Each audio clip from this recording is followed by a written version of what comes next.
নমস্কার বন্ধুরা, রিয়া অ্যাস্থেটিক ব্লগে আপনাদের সবাইকে স্বাগত। আজকে ঘুম থেকে উঠে অনেক দেরি হয়ে গেছে উঠতে। তো ওই কালকে খেলা চলছিল, তো আমার বর ছেলে সব খেলা দেখছিল রাত্রিবেলা। তো ঘুমাতে ঘুমাতে অনেক লেট হয়ে গেছে। আর একবেলা লেট হয়ে গেলে ব্যাস সারাদিনের কাজবাজ সব দেরি হয়ে যাওয়া। প্রচণ্ড দেরি হয়ে গেছে আজকে আমার কাজবাজ করতে, সব অনেক বেলা হয়ে গেছে সব করতে করতে। সারাদিনের অনেক কাজ, যতই কাজ করো তাও বলবে তুমি কি করো সারাদিন ঘরে, তোমার তো কোনো কাজ থাকে না, সারাদিন কি করো। দিন শেষে এটাই শুনতে হয় সবার কাছে। একটা মেয়ে যখন নিজের বাড়ি ছেড়ে একটা অচেনা পরিবারে এসে দাঁড়ায়, তখন তার জীবনটা কেমন বদলে যায়। বিয়ের পর সব মেয়ের কপালে কিন্তু সমান সুখ বা রাজপ্রাসাদ জোটে না। আমার ক্ষেত্রেও তাই হয়েছে। আমাদের অর্থনৈতিক অবস্থা খুবই দুর্বল, আমাদের অনেক অভাব অনটন আছে। কিন্তু একটা কথা আমি খুব বিশ্বাস করি, সংসারে টাকা কম থাকতে পারে, কিন্তু যদি মানুষের মনে সততা আর ভালোবাসা থাকে, তবে যে কোনো কঠিন পরিস্থিতিই পার করা যায়। আমার বর অজয় দিনরাত এক করে ঘরে বসে এই মালের কাজ ব্যাগ তৈরি করে। ওনার এই হাড়ভাঙা খাটুনি আর সততা আমাকে প্রতিটি মুহূর্তে লড়াই করার শক্তি যোগায়। টাকা পয়সার দিক থেকে আমরা হয়তো আজ দুর্বল, কিন্তু ওনার ভালোবাসার কাছে আমি পৃথিবীর সবচেয়ে ধনী মানুষ।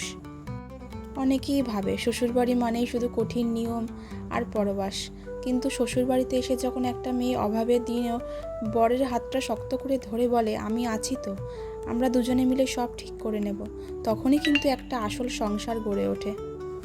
প্রতিদিনের এই অভাবের সাথে যুদ্ধ, ঘরের কাজ সামলানো, ছোট ছেলের খেয়াল রাখা, সব মিলিয়ে একটা মধ্যবিত্ত মেয়ের জীবনে অনেক সংগ্রাম। কিন্তু এই সংগ্রামের শেষেই লুকিয়ে থাকে আসল সুখ। আমার এই ছোট্ট ঘরে হয়তো টাকা হয়তো কম, কিন্তু সুখের বা শান্তির কোনো অভাব নেই।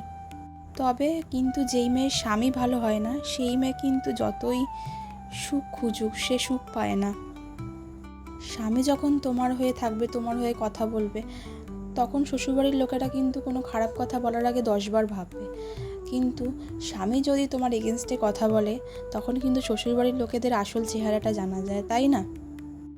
একটা মেয়ে যখন নিজের মা বাবাকে ছেড়ে শ্বশুরবাড়িতে আসে, সে কিন্তু মনে মনে ভাবে সে আরেকটি মা পাবে, আরেকটি নতুন পরিবার পাবে। আমিও আমার শাশুড়ি মায়ের মধ্যে নিজের মাকেই খোঁজার চেষ্টা করি। ওনার প্রতিটা কথা মেনে চলা, ওনার পছন্দ অপছন্দের খেয়াল রাখা, সব কিছুই মন থেকে করি। কিন্তু মাঝে মাঝে খুব কষ্ট হয় যখন মনে হয় একটা মেয়ে যতই নিজেকে উজাড় করে দিক না কেন, সে কে যেন পরই থেকে যায়, সে যেন পর ছাড়া আর কিছুই না। বাবার বাড়ির সেই ভুলভ্রান্তিগুলো যেখানে হাসি মুখে ক্ষমা করে দেওয়া হতো, সেখানে শ্বশুরবাড়িতে সামান্য একটা ভুলে অনেক বড় বড় কথা শুনতে হয়। একটা মেয়ে নিজের চেনা সব সুখ বিসর্জন দিয়ে নতুন একটা পরিবারকে নিজের করে নিতে আসে। তাও কেন সে সবার চোখে সমান ভালোবাসা বা সম্মান পায় না? কেন তাকে প্রতিটা পদক্ষেপে প্রমাণ করতে হয় যে সে এই বাড়ির একজন? এই নীরব কষ্টগুলো বুক ফেটে গেল শুধু একা একা চোখের জল ফেলতে হয়, সেই জল কেউ আর দেখতে পায় না। যখন একটা মেয়ের শরীর খারাপ হয়, তখন তাকে বলা হয় যে কয়েকদিন বাপের বাড়ি গিয়ে থেকে আসো। কিন্তু যেই শাশুড়ির শরীর খারাপ হয় বা শ্বশুরবাড়ির কারো শরীর খারাপ হয়, তখন কিন্তু এই কথাটা বলা হয়, আমরা কিন্তু বলতে পারবো না, তখন আমাদের সেবা করতে হবে, আর না করলে সেই বউটা খারাপ। কিন্তু এরকম ভাগ্য সবার হয় না, অনেকের শ্বশুরবাড়ি ভালো হয়, অনেকের খারাপ হয়, সবার তো এক কপাল হয় না। যে বললাম কারো শাশুড়ি ভালো হয় তো কারো শ্বশুর ভালো হয় না, বা কারো সবই ভালো পায়, বা কারো স্বামী ভালো হয় না। এরকম অনেক মেয়ের কপালে অনেক কষ্ট আছে, জীবনে তো সবাই সবার সুখী হতে পারে না। বন্ধুরা, আজকে কাজের ফাঁকে নিজের জীবনের এই এক টুকরো সত্যি কথা আর মনের চাপা কষ্টটা আপনাদের জানালাম। আমাদের মতো মধ্যবিত্ত বা গরিব পরিবারে প্রতিদিনের অভাবের সাথে যুদ্ধ, ঘরের কাজ সামলানো, ছোট ছেলের খেয়াল রাখা, সব মিলিয়ে একটা মেয়ের জীবনে অনেক বড় লড়াই। বন্ধুরা, আমি কোনো বড় সেলিব্রিটি বা বড়লোক ঘরের মেয়ে নই, দামি দামি জিনিস আপনাদের ব্লগে দেখাবো এরকম কিছু নেই আমার কাছে।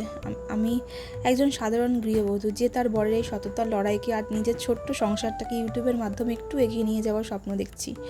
আপনাদের একটা সাবস্ক্রাইব করতে হয়তো 1 সেকেন্ডও সময় লাগবে না, কিন্তু আপনাদের ওই একটি মূল্যবান সাবস্ক্রাইব আমার এই অভাবের সংসারে, আমার বরের এই কষ্টের লড়াইয়ের অনেক বড় একটা আশার আলো এনে দিতে পারে।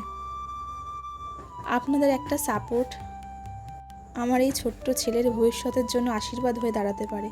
যদি আমার এই সততা আর মনের কথা আপনাদের একটুও ছুঁয়ে গিয়ে থাকে, তবে দয়া করে এই বোনটিকে বা এই মেয়েটিকে একটু ভালোবেসে নিচে সাবস্ক্রাইব বোতামটি টিপে আমাদের পাশে থাকবেন।